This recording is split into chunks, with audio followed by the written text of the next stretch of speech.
क्रांतिकारी संत नारायण गुरु के स्मृति दिवस पर जीवन परिचय और उनका संघर्ष।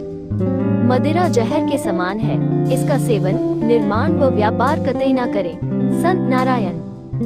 पृष्ठभूमि कुछ दशक पूर्व केरल की हरी भरी धरती सामाजिक और आर्थिक विषमताओं का एक जीता जागता उदाहरण थी। 1/3 से ज्यादा आबादी अछूत मानी जाती थी। उनके लिए विद्यालय, नौकरी, मंदिर आदि के दरवाजे बंद थे। संत नारायण का आविर्भाव केरल में आज का बदलाव भारत के क्रांतिकारी संत नारायण के कारण हुआ। संत नारायण ने जमीनी स्तर पर सामाजिक व धार्मिक सुधार किए और केरल में ठोस तथा रचनात्मक सामाजिक सुधार लाने में सफल भी रहे। सामाजिक जड़ता के दौर में उन्होंने एक जाति और एक धर्म के सिद्धांत का प्रसार किया। जीवन परिचय। संत नारायण का जन्म केरल में तिरुवनंतपुरम से करीब 15 किलोमीटर उत्तर पूर्व में स्थित एक छोटे से गांव चंपाजंती में 20 अगस्त 1856 को इजवा समुदाय में हुआ। उनके पिता मदन असन एक किसान थे। उनकी मां एक सरल महिला थी। 15 वर्ष की आयु में माता के देहांत के बाद उनके मामा कृष्ण वेदयार ने उनकी देखभाल की। नारायण को उच्च शिक्षा के लिए करुनेपल्ली में एक योग्य अध्यापक रमन पिल्लई के पास भेज दिया। रमन पिल्लई एक द्विज हिंदू थे। नारायण अछूत थे, अतः घर के बाहर रहकर अध्ययन करना पड़ा। संस्कृत में उच्च शिक्षा ग्रहण करने के पश्चात वे 1881 में बीमार पड़ गए और वापस लौटना पड़ा। रोग मुक्त होने के बाद उन्होंने अपने पैतृक गांव और आसपास के क्षेत्र में छोटे छोटे विद्यालय खोलने का निर्णय लिया। यहीं से उन्होंने स्थानीय समाज, विशेषकर पिछड़े वर्ग के बालकों में ज्ञान और शिक्षा का प्रसार आरंभ किया। परिव्राजन गृह त्याग करके ज्ञान की खोज में निकल गए। योग शिक्षा ली। मारुतवमलय की गुफाओं में कठोर साधना की। साधना में उनको ज्ञान हुआ कि सभी मानव एक जैसे पैदा होते हैं। कुछ धूर्त लोगों ने जाति उपजाति बनाकर श्रम करने वालों को शिक्षा, अध्यात्म और सम्मानजनक जीवन से दूर कर गुलाम बना दिया है।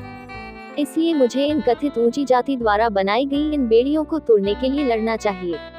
ये निश्चय लेकर संत नारायण लोगों के बीच लौट वे गांव-गांव घूमे, जो भोजन मिला उसे खाया, समाज के अंतिम व्यक्ति के साथ रहे, पिछड़े वर्ग से घुले मिले।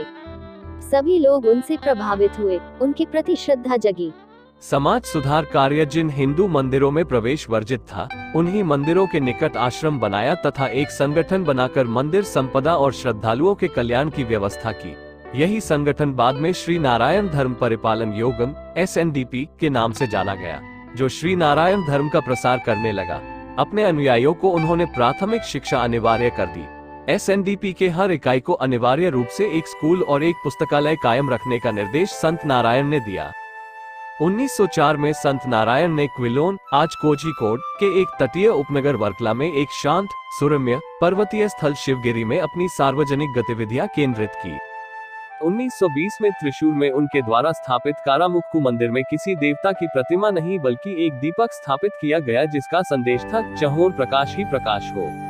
1922 में मुरुक्कुमपुझा में बनाए गए मंदिर में देव प्रतिमा की जगह सत्य, धर्म, प्रेम, दया लिखवाया गया। 1924 में उनके द्वारा स्थापित अंतिम मंदिर कलवनकोट मंदिर में उन्होंने गर्भगृह में एक दर्पण लगवाया। सामाजिक प्रगति के लिए संत नारायण ने 3 उपाय सुझाए थे: संगठन, शिक्षा और औद्योगिक विकास। आज केरल में दिख रहा सामाजिक, आर्थिक, शैक्षणिक विकास का श्रेय संत नारायण और उनके द्वारा स्थापित श्री नारायण धर्म परिपालन योगम संस्था को जाता है। लोगों ने शिकायत की कि उनके बच्चों को स्कूलों में नहीं जाने दिया जाता, तो उन्होंने कहा कि अपने बच्चों के लिए स्कूल स्वयं बना लो और इतनी अच्छी तरह चलाओ कि वह भी तुम्हारे स्कूलों में अपने बच्चों को भेजने को इच्छुक हो जाए। लोगों ने कहा कि उन्हें मंदिर में प्रवेश नहीं करने दिया जाता, तो उन्होंने कहा कि अपना मंदिर स्वयं बना लो।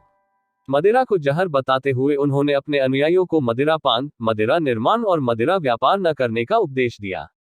उन्होंने हमेशा अपने अनुयायियों को यही शिक्षा दी: शिक्षा के माध्यम से जानकार और जागरूक बनो, संगठित होकर मजबूत बनो और कठिन परिश्रम से समृद्धि प्राप्त करो।